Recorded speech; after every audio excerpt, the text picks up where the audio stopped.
In hierdie aflewering van Wijngaard Weekliks is ek bevoorreg om met die DA se steeds betreklik nuwe leier Jordan Hill-Lewis te kan gesels. Hy is natuurlik ook die stad Kaapstad se burgemeester en ons verwelkom hom hier. Deur net eers te sê, Jordan, baie geluk met jou verkiesing. Baie dankie, Heinrich. Het is so lekker om saam met jou te wees op hierdie podcast of hierdie gesprek en ek sien uit. Ons sou 'n paar weke gelede probeer het om net eers te gesels toe oor die aankondiging van die verkiesingsdatum vir die LGE, soos die mense sê, hashtag LGE 2026. Maar kom ek begin dit gou so 'n bietjie anders. Ek lag sommer as ek hoor die verskillende maniere waarop mense jou voornaam uitspreek. Hoe voel jy daaroor as jy so gereeld Gordon genoem word? Ek kry absoluut alles. Ek het alreeds georden gehoor en Gordon is die een wat ek elke dag kry. Ek moet sê, ek dink seker 1 uit 10 kry Jordan op die eerste keer. So ek regtig, ek gee nie om nie. Dit was my hele lewe so. Van kleuterskool af was dit so dis heeltemal reg met my. Ek worry nie oor daai nie. Goed, was dit ook van die begin af so dat jy hierdie double barrel surname het, van het, Hill-Lewis? En wat is die storie? Ja, dit was my ouma en oupa grootjie wat dit gedoen het. En dit was nogals baie weird en progressief vir daai tyd, né? Maar ja, een van hulle was Hill en die ander een was Lewis en so hulle het besluit om hulle name by mekaar te sit en so die Hill-Lewis van was gebore. En dan toe my ouers geskei het, was ek die laaste man met die naam Hill-Lewis in die hele land. So dan, my ma het my van verander, terug na haar oorspronklike van, sodat die Hill-Lewis naam kon bietjie langer lewe in die land. En dan het ek nou net een dogtertjie gehad. So dis weer nou die einde van die naam. Maar dis right. Tenminste jou vrou, is dit Carla of Carla, daarom nog die van saam met jou, né? Dis reg. Hoe beskryf Jordan Hill-Lewis homself as 'n politikus of as 'n leier? Sure, dis 'n goeie vraag. Ek is 'n normale ou. Ek is in die noordelike voorstede van Kaapstad groot geword en opgebring.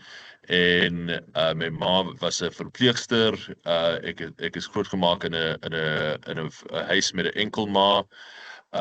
En ek bly nog steeds daar in Edgemead waar ek groot geword het. En ek het groot geword in die kerk. En my gelofte en die kerk is nog steeds 'n baie groot deel van my lewe. En ek moet 'n baie sterk gevoel van passie of plig, ek dink dis die regte woord, 'n purpose in my lewe voel. Ek moet dit hê. So dis hoekom ek hierdie werk eintlik gekies het, want dit gee vir my 'n baie sterk gevoel van purpose. En dit gee vir my 'n rigting in die lewe dat hierdie is iets om te doen met jou lewe wat 'n positiewe verskil kan maak en die wêreld 'n bietjie beter los as wat jy dit gevind het. Ek gaan vinnig beweeg met die vrae as jy nie omgee nie, omdat ek min tyd het.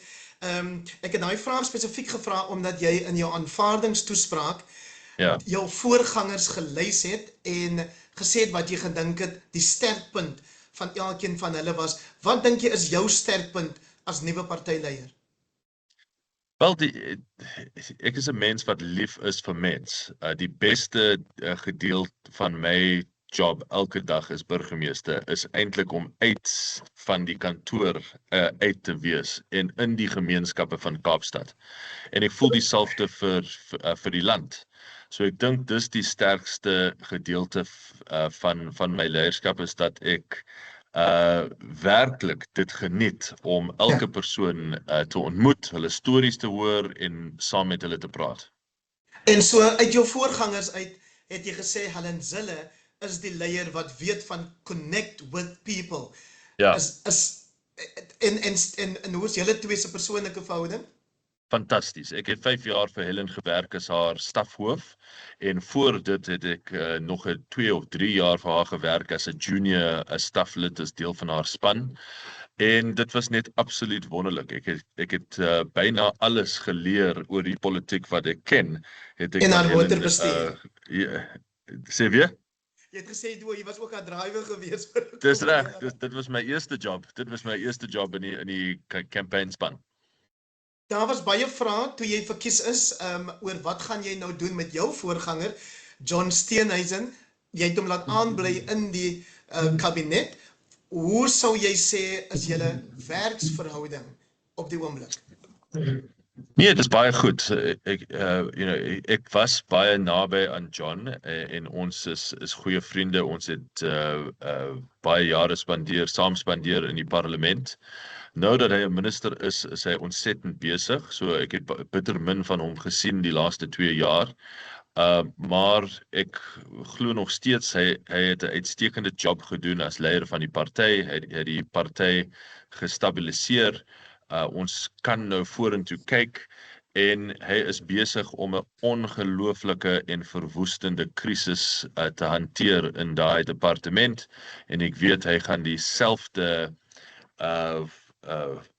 vasbeslotenheid. Ek dink dis die regte woord, nee, vasbeslotenheid vorentoe vat in daai krisis. John, in jou aanvaarding, Jordan, in jou aanvaardingstoespraak sê jy, vir solank as wat jy die voorreg het om leier te wees van die DA, gaan jy jouself toewy daaraan om 'n sterker Suid-Afrika te bou. To build a stronger South Africa. Wat maak die land swak? What makes of South Africa a weak country at the moment? Wel, die mees belangrike ding is die ANC, 'n swak regering. Daar is net absoluut geen visie, geen toekoms se planne, geen bekwaamheid in die regering. En dis die rede, dis die primêre rede. Daar's ander redes ook, maar dis die primêre rede ons land is waar ons is vandag.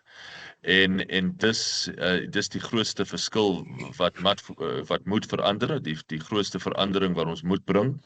Maar dan as mense glo in die toekoms van ons land en ek glo sterk in die toekoms van ons land en die ongelooflike potensiaal van Suid-Afrika, dan moet ons hard aan die werk begin om daai planne te bereik. En dis wat ons wil doen in plaaslike regering en in nasionale regering. En dis my fokus en dis hoekom ek daai gesê het. Ons gaan nou kom by die plaaslike verkiesings wat op 4 November gehou gaan word.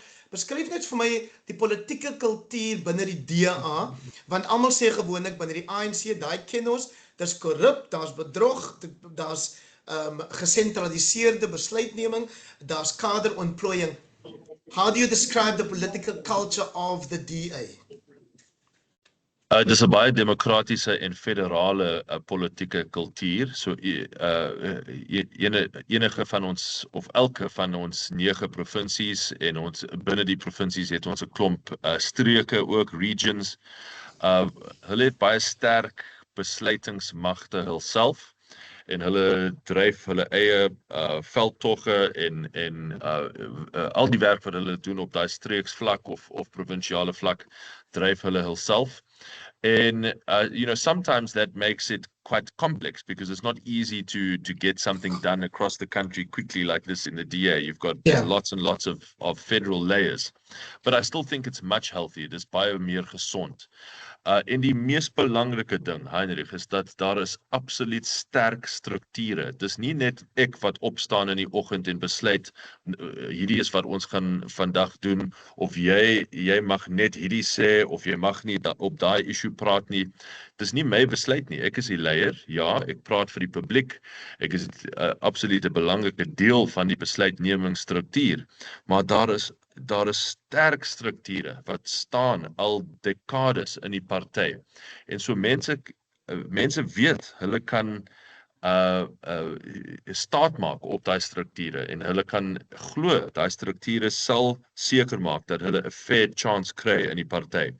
En dis 'n groot verskil tussen ons en elke ander klein partytjie en groot partytjie soos die ANC wat net gesentraliseerd is. Ja, maar van buite af kyk mense en dan sê hulle sien nie alle stemdemografie, vote demographics verteenwoordig op dieselfde manier in julle topleierskap nie. Dis 'n kwessie wat uit julle federale kongres uitgekom het, kritiek teen julle dat hulle het gesê ons sien nie eintlik in particular colored representation daarso nie. Hoe reageer jy daarop kortliks? Dis 'n vrye verkiesing. Ons het geen quotas in die DA nie. So ons sê nie Heinrich mag staan, maar Jordan mag nie staan nie. Ons sê dis 'n vrye demokratiese verkiesing. As jy jou naam voorsit en jy campaign en die stemme werf en wen en die ondersteuning wen van die lede en die takke en die streke en die provinsies van die party, dan is jy verkies. So enige van ons honderde duisende lede oral die land mag staan. En daai wat gestaan het gestaan en die wat gewen het gewen. Dis die begin en die einde van dit.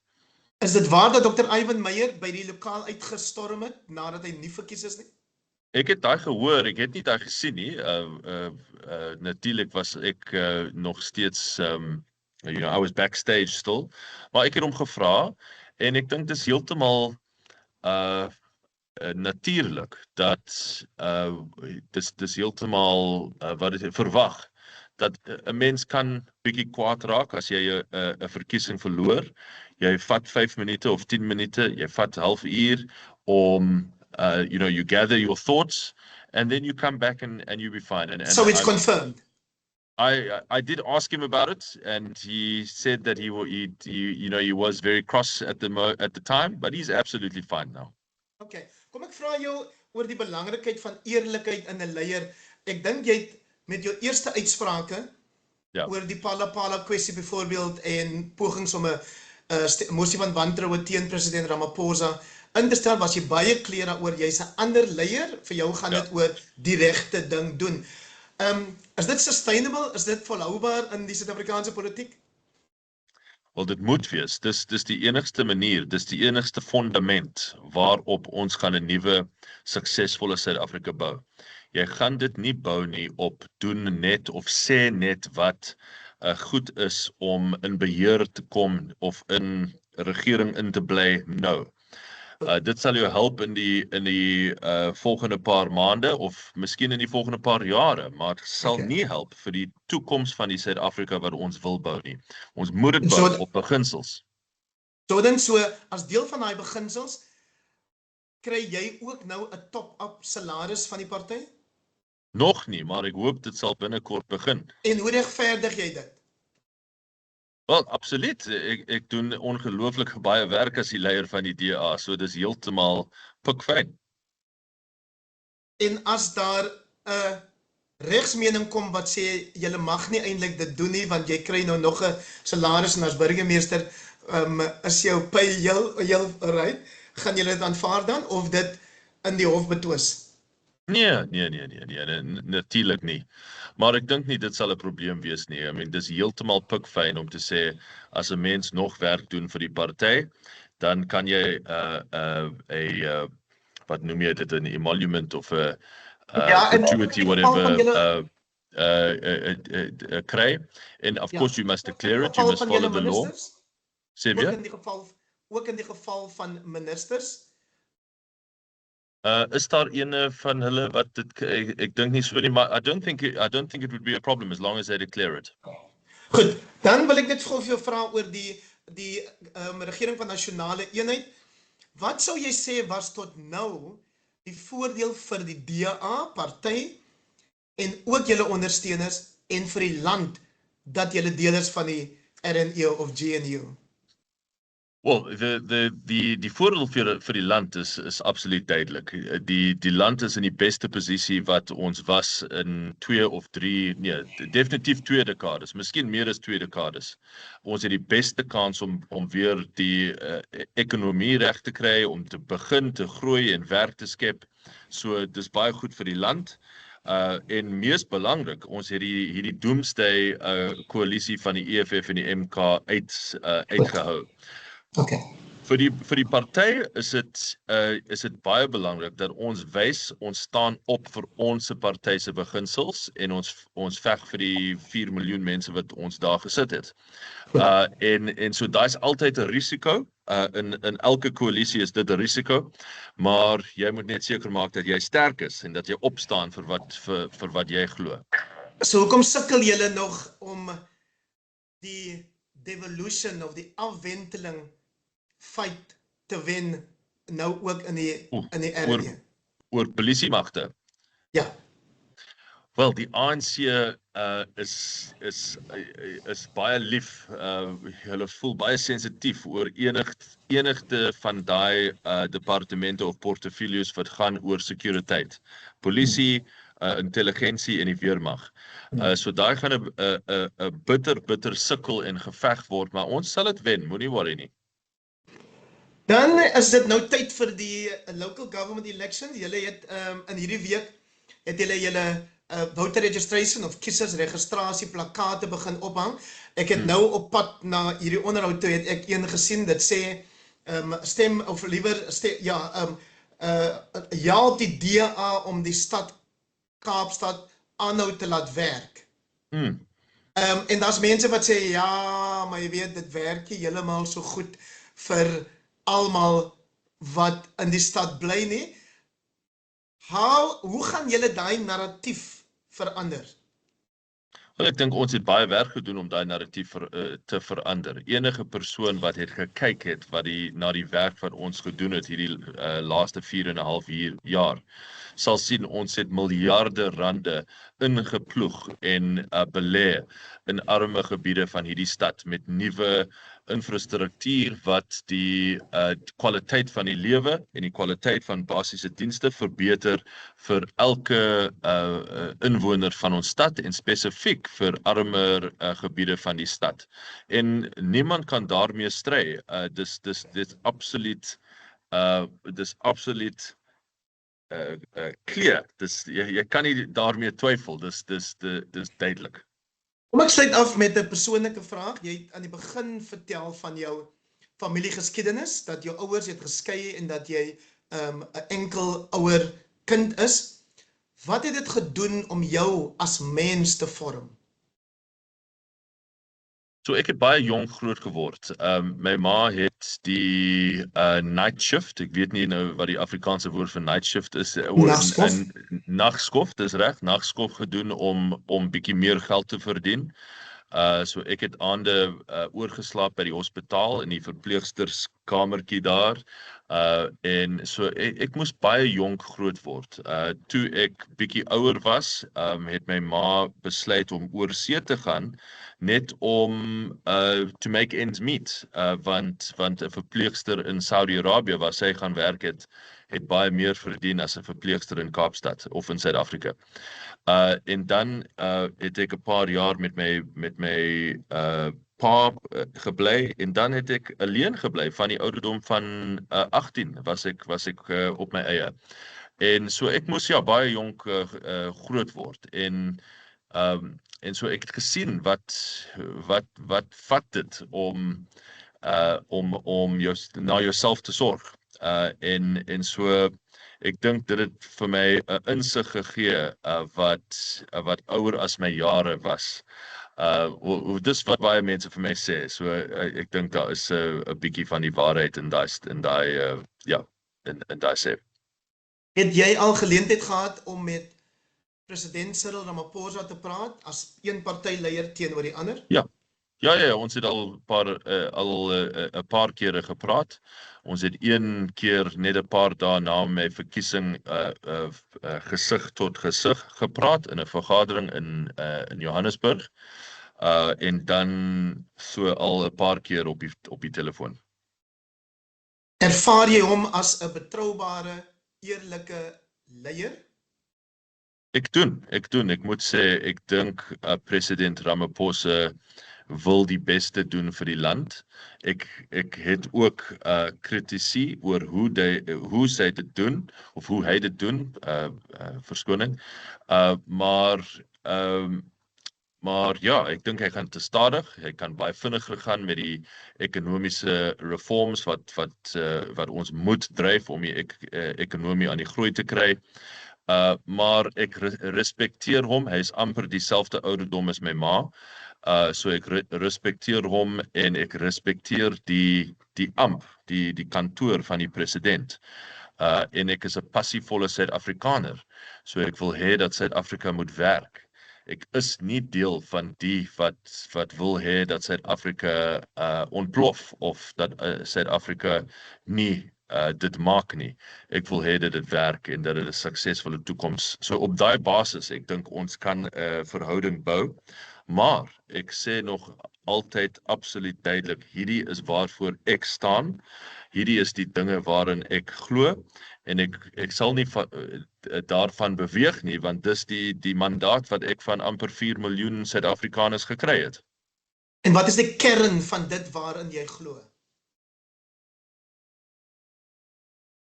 Dit gaan eintlik oor die rol van die staat. Ek dink dis die kern. Die ANC sien die staat as die senter van alles. Die staat moet in beheer wees van die ekonomie en die hele ekonomie besluit en bestuur.